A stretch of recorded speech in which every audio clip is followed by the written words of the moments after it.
pass it around the microphone to people at Vendasta that actually been trying this desk. So I was wondering, Jeff, I'm going to start with you. And I was going to ask you if you can tell me your experience, because you've been using it for quite a long time, and then see, how long did it take you to actually, be comfortable with it, and then what's your overall impression? Okay, so yeah. Okay. Testing. Okay, guys. So my name's Jeff. When I'm not defeating my enemies in glorious battle, I'm selling software here at Vendasta. So I use the what's this down the Vendasta 2000? The 1000. No, that's the 2000. So I typically stand pretty much all the time. I've got my workstation here, and I've got my actual my laptop kind of propped up on 2 sets of yoga blocks, so it's a little bit closer. And I find the biggest pro tip I have for using a standing desk is to get a comfort, what do you call it? Anti-fatigue mat. That's something you would have seen it in Dale's. Actually, could you back that up to Dale's desk? Yeah. So again, those anti-fatigue mats, we were experimenting. You can buy those at Home Depot. Jason, can you back that up a couple slides to Dale's desk? They're about $10 or $15 a piece, all the way up to $60 a piece when you want the more professional, the real ones. Actually, this is the one from Home Depot that we. Yeah, so that's kind of the cheap one, which I thought was okay. But the main thing is that as you're getting used to standing at work, you tend to get foot sore, and maybe by noontime you're getting a little sore. But over time, and if you got an anti-fatigue mat, you can kind of do it all day, which is kind of where I'm at. So I like it a lot, and I feel like I'm someone with a bit of nervous energy, and I find is when I'm standing, I'm not as fidgety, and just at the end of the day, I don't feel as so full of nervous energy. So that's my 2 cents, Alan. Okay, back to you. Cool. Thanks. So I was going to ask Jackie. I don't see her right now. I see Dale. Jackie?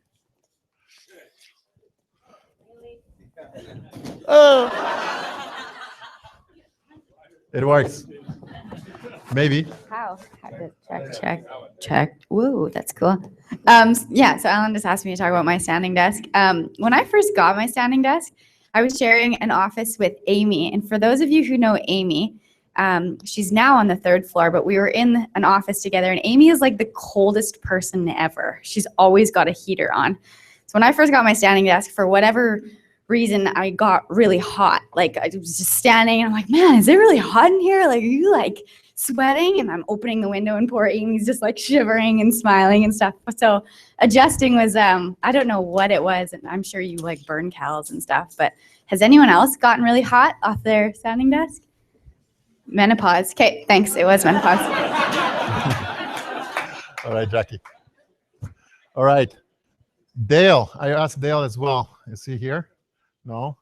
Leanne? No? Okay. Okay, here, guy. I tried the 2000 for a couple of weeks, and I didn't find it helped. So I went back to chairs, and I'm glad it was only $20, not $500. Right on. Here's Dale. I'm not going to throw it at you because I don't want to kill the spider. Here. So you know what we're talking about, right? Yeah, so you guys admiring my desk here? Yeah. I'm trying to think how long ago it was. I think I got this desk 4 years ago. And 4 years ago, the Vendesk 2000 wasn't available. So at that point, I think what we had a recruiting bonus. And if you hired a friend, you got a bonus. And so anyways, I had recruited a friend and bought this desk instead of that. And I started off sitting about, 6 hours a day, and maybe standing at this thing in 2 1-hour chunks. And immediately I kind of felt like this was $1,000 I really didn't need to spend. And then, but I found that I just found my lower back was really tight from sitting all day. And so about over 6 months, I worked up to standing about 6 hours a day. And then for about the past 3 years, I pretty much stand all day because I get enough meetings. I sit for those, and you're sitting in your car and sitting for supper. So works out that for me, it's quite comfortable, actually. And so I found that any back issues I had from sitting down, I don't know if it's 100% the desk, but I give it a lot of credit. So. Yeah, it's much easier to work with a baby also.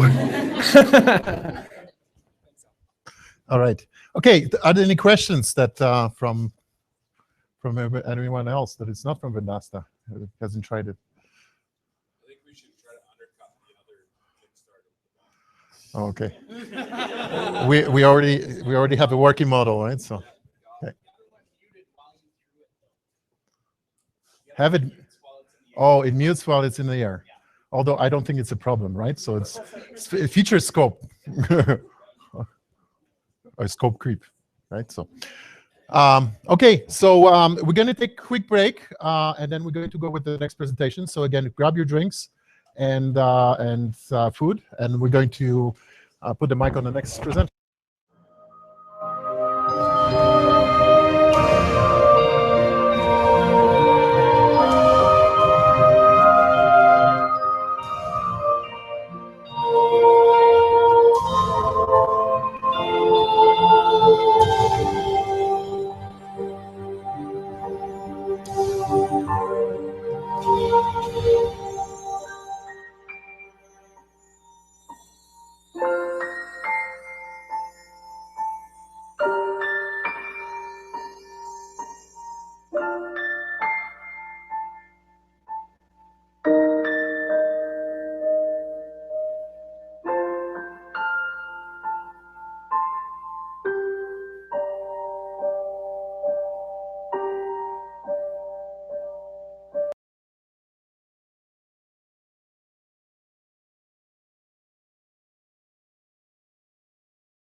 right, guys. Could I ask you to have a seat? Hey, Brandon, do you want to have a seat?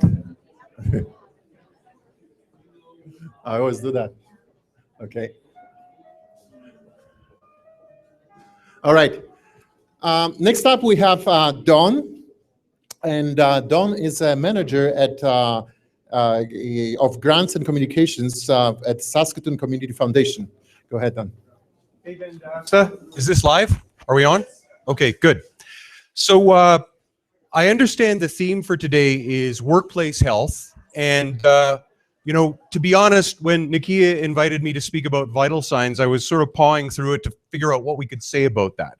But before I start, I actually wanted to backtrack for 1 second and just say on the theme of Alan's earlier presentation, recently saw, maybe a couple of years ago, an interesting segment on the news about local writer Art Slade. And his stand-up desk is built on top of his treadmill. So he's walking and writing all day. Probably a step up from standing and writing. Something to consider. I don't know that I could do that, but see how it goes. Anyway, if you want to just, oh, I can advance this, right. So as Alan said, I'm Grants and Communications Manager at the Saskatoon Community Foundation, and you've got to know when you invite a charity here, you're going to get a quickie overview. I mean, I have to tell you about my charity. It's my job. So just really, really quick, what we do at the Community Foundation, we break down into 3 major components. 1, we build endowment funds to support local charities. 2, we grant strategically to support charities in the community. And 3rd, and probably the most nebulous category, community leadership. Because what is community leadership? How do you lead a community? Where is a community going, and how do you get it to go there? Complicated stuff, because we're multi-directional. There are so many facets. And so Vital Signs is actually a program of Community Foundations of Canada that is an attempt to try and help us get together to address this kind of thing. Anyway, just really quickly, in 2014, SCF made over 450 grants to over 200 local charities. And thanks to innovative community partnerships, we granted for the first time ever over $5 million. When I came to the foundation in 2008, our dream was to one day grant $1 million. Now, part of the $5 million is that we're helping the Friends of the Bowl campaign, and there were some big donations there, but we are actually granting regularly now over $2 million every year into the community. So like I said, it's my job to tell you that. If you want to know more about the Community Foundation, come talk to me, give me a call. I'm reachable. All right. Community leadership, as I said, it's the more difficult thing to define. If you're trying to raise funds, you know how you succeeded. You raised some funds. If you're trying to make grants, you know how you succeeded. You gave the money out and a good project happened. Some of the things that we do for community leadership are Vital Signs, new this year.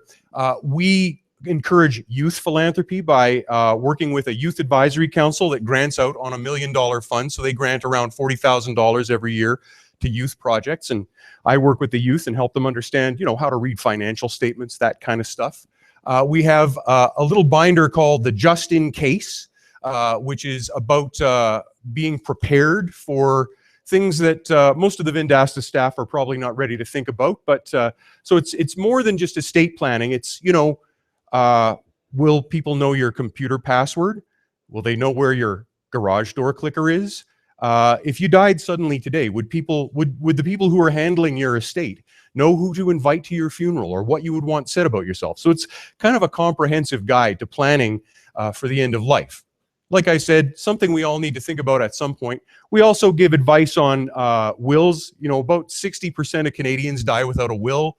And when that happens, the government decides where your estate goes, not you, not your family. So, and we participate in lots of communities and other, community organizations, committees, and other initiatives in the community. So, on to Vital Signs. Community Foundations of Canada is our national organization, and one of their core slogans is about the relationship between every individual in the community. Your community makes you, it shapes you. You know, it gives you the education, it gives you the start, it gives you the opportunity to work for a company like Vendasta. And let's face it, the community is also part of what gave the founders of Vendasta the opportunity to get together and to come up with their great ideas and create all this revenue and employment and success.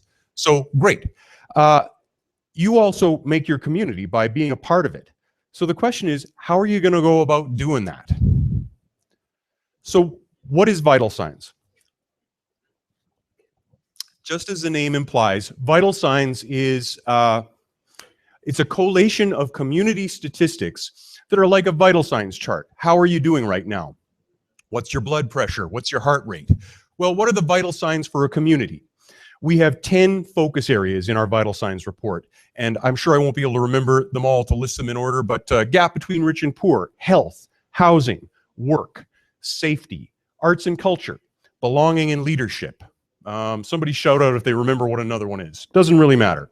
You get the idea. By the way, I have paper copies of the report back by the AV desk there. Help yourselves. I didn't know if it would be bad manners to bring paper copies to an IT company, but yeah, we still print paper. Anyway, we want to track and analyze significant issues about community health, right? So like I said, some of those things, there's a national report, and then each community foundation that participates produces its local report. We also, though, really want that data to be reader friendly. In point of fact, there's very, very little new research inside of this vital signs report. Most of it comes from StatsCan. It's available from QSAR, Community University Institute on Social Research. You know, I have these thick, hard to read, data heavy research reports on my desk, and I'm paid a decent wage to read all that stuff. But the average person doesn't want to wade through that stuff. I mean, when was the last time anybody here looked through a thick paper report to find any information? When was the last time anybody here looked inside a phone book as opposed to just going to 411.ca or something like that? You know, so we wanted to make this reader friendly in order to use the data to generate discussions, right? So coming back to that original idea, where's a community going? How do we know where it should go? And how do we get together to decide what we're going to do about that and move it one step toward some kind of a goal? Well, part of that is simplifying the conversation and making it something that we can all participate in on kind of a level playing field. So we want to also, hopefully in the future, inform policy change, focus community leadership activities, so get groups together to work on some of these issues, and also to encourage philanthropy, because that's how we serve the community. It's certainly not the only model for serving a community, but it's a worthwhile one that does a lot of good. So the challenge here is I've got 20 minutes, actually less than 20 now, and I have to tell you everything about how our community works and then what you should do about it. So that probably won't work out for me. I told Nakia that I could go on for an hour or so without even taking a pause, but she said, no, 20 minutes is how we do it here. So what I thought I would do is talk about a few examples of how people might look at the data, how they might use it. Some of the stuff in this presentation doesn't necessarily lead to a right conclusion, but it's a discussion that can be had. Is this appropriate? Does correlation equal causation? I don't know. So I thought I would start with the theme for Community Foundations of Canada's National Vital Signs Report. The theme is belonging. And so this is a page out of our report. A strong sense of belonging is central to Saskatoon's vitality. Okay, so let's look at a couple of infographics out of the report. By the way, I didn't have time to request all the graphics directly from our agency, so I just cut and pasted them out of the report. So they might look a little blurry, I'm not sure. Anyway, we're doing pretty well economically. Even despite the slump across the country, we're still doing quite well economically. So the average wage in Saskatoon is $16.51 an hour, as opposed to $14.28 across Canada on average, and $13.75 in Manitoba. As you look through the report, you'll find that the comparisons we make were chosen based on sort of what seemed logical to us. So when we look at transit, we didn't really compare ourselves to Toronto or Vancouver, but we thought Winnipeg and Regina would be a good way to compare where our city's at, you know. We've got strong employment growth, right? It's 0.4% over the last year for Canada, 3% here in Saskatoon. That's pretty awesome. I mean, who can do math? That's like 8 times the growth compared to Canada. I'm just going to flick through a couple of these things. I'll come to the point eventually, I promise. So can we see all this stuff from the audience? Can you read any of that stuff? So we've got higher median earnings than the rest of the country. We've got higher employment rate and lower unemployment rate than the rest of the country. Things seem to be going pretty well. Now remember, I started out with belonging as the theme for the national report. So actually here in Saskatoon, we're doing pretty well. Across Canada, Canadians say, 64% of Canadians say that they have a strong shared sense of community belonging and sort of cultural inclusiveness, okay? In Saskatchewan, it's close to 75, and here in Saskatoon, it's 73%. So we're 9 points over the national average. And I think, how many people here in the room have lived in Saskatoon for 10 years or longer? Really, it's actually not. Maybe half, I would say, from just a quick scan. So, but those who've been here for a while know that we have a strong sense of identity as Saskatoonians. We have a strong sense of what the town was, and you know, if you say the Bay to me, I'm still really thinking, you know, where the old Bay used to be. Things like that. You know, it's that sense of history. Okay, so we were talking about workplaces. I know it seems like I'm going from one thing to another and not making any sense. That's just how I talk.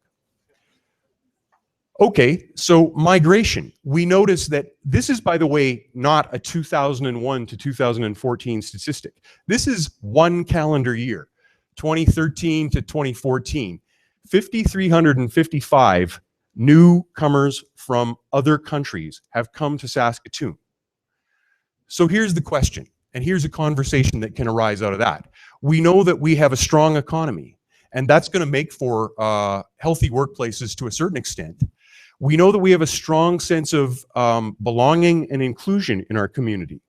But when we have 5,000 new people a year right now coming from other countries, some of whom don't speak our language, many of whom will not be familiar with our diet, our cultural customs, Halloween, for example. Sometimes I wonder how weird Halloween seems to people who've never experienced it before. You know, how will we go about maintaining that high sense of belonging and inclusion? Because a healthy workplace is one thing, but we all interact with our community, not only in the workplace with the partners we have in business, the colleagues we have in the work we do, but in the whole rest of our life. So how are we going to maintain that high sense of inclusion? I asked a group of grades 6, 7s, and 8s this question last week when I was talking to them, and they said, maybe make friends with people. It didn't seem like a bad idea. In terms of the Community Foundation, we support lots of programs at charities that can help. Things like ESL programs that happen on off work hours so that a person can work and earn a living, because you have to earn a living to have a good quality of life. But then you can go in the evenings and learn how to speak better English so that you can communicate with your coworkers and feel more a part of things. You know, in my case, my coworkers who are sitting back over there could tell you, I filter the world substantially through jokes and sarcasm and irony. And someone who's in English as a second language speaker might not get me on certain days at all. So being able to speak the language is really important to doing well in the community and doing well in the culture. Just one example. Okay, I'm going to move on from this because I see time is running out, and I do want to leave you time for questions. It's also possible to put things together from the report that might lead to spurious conclusions, right? When I made this report, I never envisioned that I would be putting these two graphics next to each other on a slide. So I have no idea if there is a correlation. You'll see that Saskatoon has, on the right-hand side there, has a higher incidence of work absences than the rest of the country. And you'll also see on the left-hand side that 61% of us aren't getting the fruits and veggies we need as per the Canada Food Guide. So is it because we're less healthy that we're sick more frequently and therefore absent from work? Well, we actually don't, by the way, in this report have a comparative stat on fruits and vegetables for the rest of the country. So I don't know if there's even correlation or whether the one thing causes the other. But if we have a conversation about that and we talk about what we can do about either of those things, we're still talking about steps we can take to make a better community. So I have no idea if those things would really be connected, but it's all there to generate discussion. Actually, that's more what happened to us. Can we get that back? There we are. Here's another one. Interesting to me.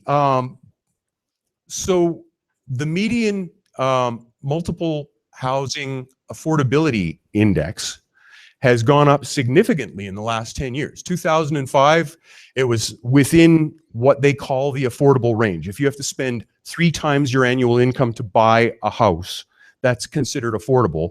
We're now in the red there, 5 times or thereabouts, not as affordable. On the other side, you have the most up-to-date piece of data we have in the whole report, the QSAR homeless count from June of this year. 450 people, including 45 children, are homeless here in Saskatoon. It would be tempting to draw a connection between those things. Does anybody think there is a connection between house prices and homelessness? Go ahead. Do you want the football? I'm dying to toss that thing. It could be true, but people who are homeless are not looking to buy a home, right? There are many stages in between. But if you can't afford to buy a home because it's too expensive, then you're probably going to rent one of the places that somebody who then would probably have to rent a 2-bedroom apartment or something like that, which means that somebody who would previously been trying to rent that apartment will have to move.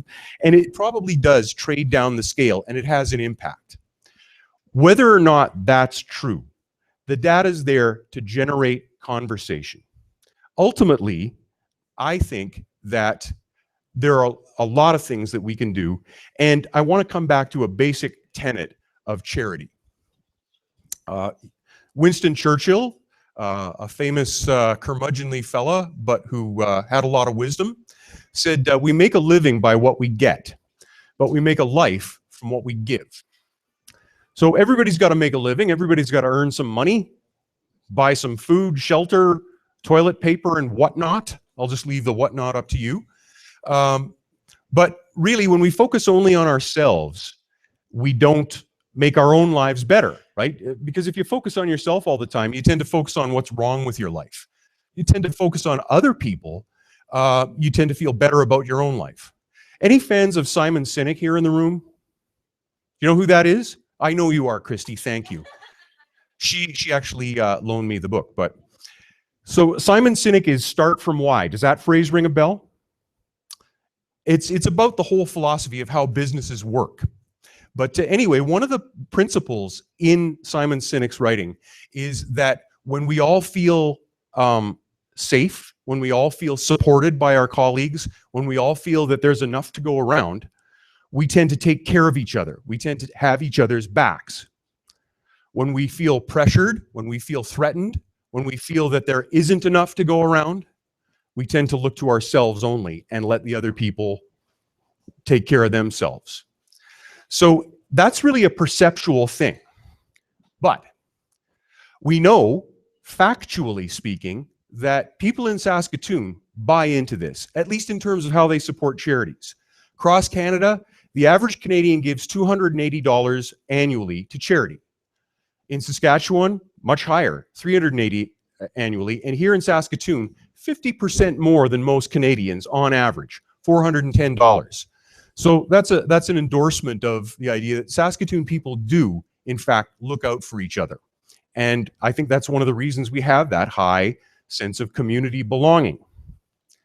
So here's where I want to leave you with, I notice I'm almost out of time on my countdown clock. I don't know if there's a hook over there that I'm going to get yanked with, but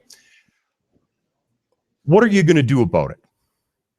Okay, what's the mark that you're going to leave on this community? I'm sure we all want to leave a mark with the work that we do, but is that it? Is that where it stops? Do you have some other mark you want to leave?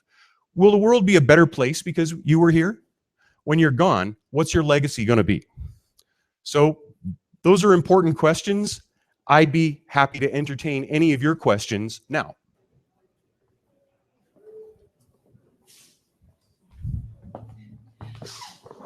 Hi, it was an interesting end to your talk there, because I think that one thing I've always been told is that you do things 3 reasons: for money, for a name, or to make a difference. And I'm in my 40s, and when I grew up, you made money hoping to make a name, and then you made a difference. And I feel like now a lot of younger people start off with making a difference, then get a name, and then they go for money. So do you think that's a positive thing, or do you think that that's not?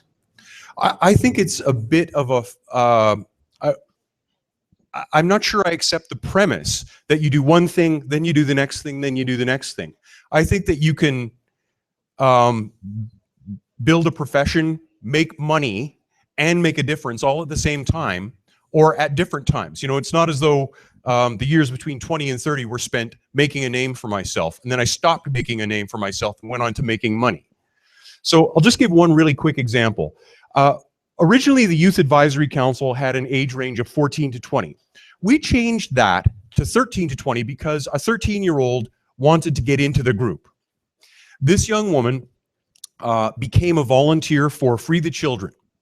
And I helped with some of the details, but I'm not going to take one shred more of the credit than I'm due, which is that I was a bit of a mentor and helped her get started on a couple of the details of how to run an event. By the time she was 17 years old, she had run about 15 different events, from musical events to dinners and auctions, and she had raised over $75,000 to build a school in Africa for Free the Children. She's not waiting around till she's got a name and made money before she makes a difference. And Free the Children's slogan, I love, by the way, is "Be the Change." So yeah, I think that you can do all three at once. I know that some of you can do serious work and also play video games at the same time, correct? Well, multitasking. Anybody else? Sorry for breathing so hard in the mic there. Is this the first issue of Vital Signs? Yes, we've Vital Signs has existed since 2001. It began in Toronto, and we've been trying for a number of years to basically find the budget to do it here. It's not an inexpensive program because we printed over 100,000 copies of this report and distributed it through the Star Phoenix. Many of you may have seen it before you came in the room today. So we hope that the interest is going to be significant, and we're going to keep doing it in the future because, of course, this is just a benchmark. It's a starting point. In future reports, you'll see how these numbers are changing. Is that sense of community belonging going to erode over time as we get more and more new people from different cultures who don't feel they belong the same way that us sort of old Saskatoonians do? Or are we going to do something about that? You mentioned dialogue and conversation is one of the reasons that one of the outcomes you want. Was there a main outcome that you wanted to gain for this? What was the desired outcome, and how are you gauging it? I would say we have a few outcomes that we're interested in, but the main one is to generate awareness of the issues and generate conversation about the issues. And so we'll see how that goes. I think that the media coverage we've gotten has been very encouraging. There's been a lot of interest. As I said a few minutes ago, I've spoken to a couple of school groups already. I've been invited into a place where probably I've never spoken to most of the people in this room before. And we're only a few weeks in. It was launched October 6th. So we'll have to see in a few months. By the way, I didn't make a big deal of it when I switched to the last slide, but we do want to know what you think. So look us up on Facebook and tell us what you think of the report. Tell us what you think should be in there. What's missing for you? When we were doing the report, we cut a whole bunch of data points because we wanted to make sure that what we did present was easy to look at and easy to talk about. But if you think there's something missing or aspects or even a whole focus area that's important to our community, we want to know, how does this get better? You know, if Dawn, standing in front of you now, is the person who's generating all this, how interesting is that? Extremely interesting is the answer, but it becomes even more interesting if all of you get involved. Just very quickly, you noted that Saskatchewan is #1 in charity giving per capita. We're also #1 in exports per capita. We're also #1 in GDP per capita. Do you see a correlation between economic prosperity and what we give? I would say that I've been in the charitable sector for a little bit more than 20 years now, and I've worked for arts organizations, health organizations, a bunch of different kinds of charities. And of course, my time with the Community Foundation brings me in contact with many more. And I would say that the recent period, starting in the late 90s, but really in the aughts, of economic prosperity has probably led to higher rates of dollar giving, and also some, you know, a new wealthy class that has been able to donate generously to charities, including ours. But as far as personal volunteering, connection to the community, I think that's always been there. And I'm not sure if you guys are Patriot fans, but this football seems a little deflated. I'm just saying. We're basically cause neutral, and so we don't favor one sports franchise over another. I know there was a long time kind of Habs Leafs thing going in the office, but with the introduction of our new executive director, who will be starting December 1st, who's Carm Michelenko in the Batgirl costume in the back there. I've had a couple of meetings with Carm, but she hasn't declared a sports affiliation so far. All right, thank you very much, Don. Thanks for inviting me.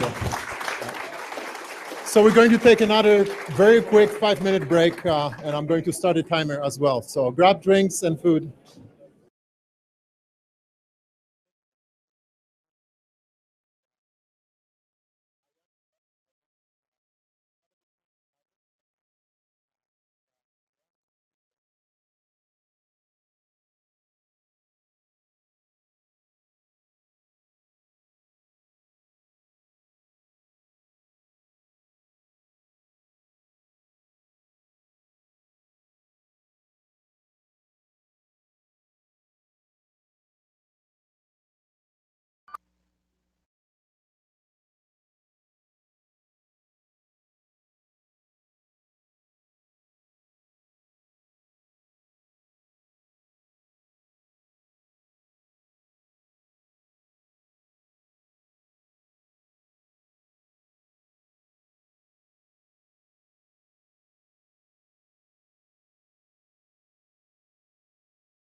Check, check. Okay. All right. Thanks, guys. We gotta keep on moving here. We're a little bit behind the schedule right now, but I see Kevin is in the house as well, or another guest. So.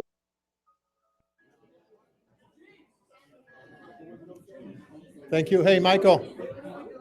Michael, can you sit down, please? Quiet. Thank you.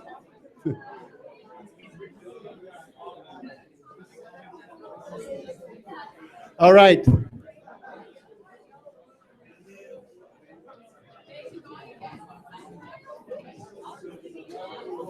Okay, I think I need another gong. Yeah.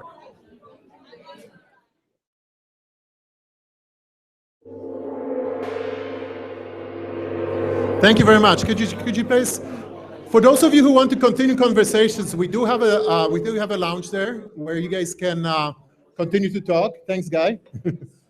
And we're just going to continue with our talks right here. So next up, we have Tabitha McClellan, and Tabitha is with Saskatoon Crisis Nursery. Like I was just speaking with Tabitha, Vendasta did quite a few fundraisers for these organizations, and we're very close with them. So please go ahead. Thank you. Is this on? Okay, perfect. Okay, hi everyone, I'm Tabby, and I just really want to thank Nakia and Vendasta for having me today. And I feel pretty privileged to be representing the Saskatoon Crisis Nursery and also the Parent Aid Program, which is our sister agency. So Nakia has been asking me to speak for a little while, and I've been running away from her and hiding, but I'm here today. And so in terms of workplace health, I just thought I'd process some of the things that I've been learning just over the last few months, actually. And so this really is about just some of my processing. I'm fairly cheesy. So this is, there's a lot of cheese in this slideshow. So if you like the cheese, you know, we'll get along well. So I titled this presentation, The Necessity of We and the Necessity of Wonder. And I think this ties really nicely with Don's presentation. In this vital signs, there's a quote at the back, and you brought this forward: a strong sense of belonging central to Saskatoon's, or a strong sense of belonging is central to Saskatoon's vitality. And this is what I'm essentially talking about. A strong sense of belonging is imperative for any organization, whether it's marketing or Starbucks, or you work at a grocery store or the crisis nursery. If you don't have a heartbeat in your agency, you will have chaos with your staff. You know, this is where workplace conflict comes up. This is where people will fight any sort of change. We need a heartbeat. We need to cultivate that. And so that is the we. And it's about connection. It's about community and celebrating that. And that's what at the nursery and the Parent Aid Program and our board, the Saskatoon Society for the Protection of Children, what we believe to our core is that it's about connection. And then the necessity of wonder. I can't be here today without bringing up that beautiful childlike idea of wonder and dreaming together and processing that as a team, and how that has a direct impact on in your workplace. Oh, wrong. There we go. Okay, so just a little bit about me. I graduated with a social work degree in 2012. After I graduated, I was working at the nursery at the time, and I had an opportunity to work with the health region. So I worked with CPAS, and I loved it there. I just recently, in July, I transitioned into acting executive director for the Saskatoon Society for the Protection of Children. And so that, again, is the governing body of our two agencies, the Crisis Nursery and Parent Aid Program. And I also, at the same time, started graduate studies through the University of Calgary for my MSW, and it's focusing on leadership in human services. And I essentially, my application didn't say this, but I essentially wanted to get in there because I was tired of working for systems that was failing the client populations that I was working with. I think they're fundamentally, the ideas are good, the policies are okay, but the programs were not working, and often they are creating further barriers for our client populations. And I was also a very bitter and jaded person. And so I was hoping I'd get my MSW and move up the ladder and fire all my bosses and take over and start everything new. But actually I got the pride kicked out of me, and it was the most incredibly humbling experience. It's not about all the business rules and strategic planning and operations, but it's about authentic leadership. And that is not just about any supervisors or team leads, but authentic leadership is all the way down to the frontline staff and how we deal with our clients, how we deal with our customers, and what that means. We all have this calling to be an authentic leader. And so part of what I'm also going to be talking about, Simon Sinek, is I have a big old crush on him. I love my husband, but I love him. Simon has these really incredible values that he promotes. Brene Brown, she talks a lot about shame resilience theory, and vulnerability. And these are all really important values to incorporate in any sort of organization or business. Okay, so this man, I've been like thinking about what I was going to say today, and then like thinking again, and just like processing it over and over again. But last night I was thinking about my dad quite a bit. He's adorable. This is Rexy. In my community, he's known as Sexy Rexy. I don't know if there's Empire State Record fans here or not, or is that what the name of the movie is? I never watched it, but apparently there's a Sexy Rexy in it. So that's my dad. But he is an entrepreneur at heart, but unfortunately he does not have the skills to make any business a success. But he is the most resilient man I have ever met in my life. He has failed over and over and over again. He's worked tons of different jobs, but he loves every job he's been in, from working at a grocery store to a blueberry farm to he did shipping. He worked at Ricoh Canada for 15 years. He's currently working in, and I think this is the best opportunity he's ever had, is working in a group home with men with intellectual disabilities and supporting them and just being their friend and that sort of thing. But my dad, there's something about him. I remember when I was younger, I was always embarrassed by him because he would say anything he wanted. He was never afraid to be himself. And I was just like, Dad, you can't ask people that. It makes them uncomfortable. But what he brought was authenticity. He was able to connect with people in such a deep way.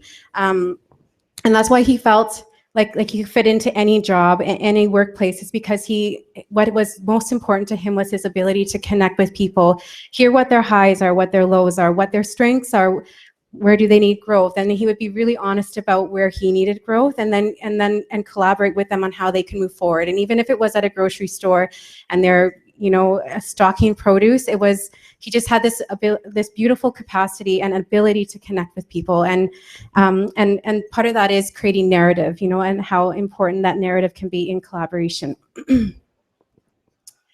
So this is just a general or just some general questions.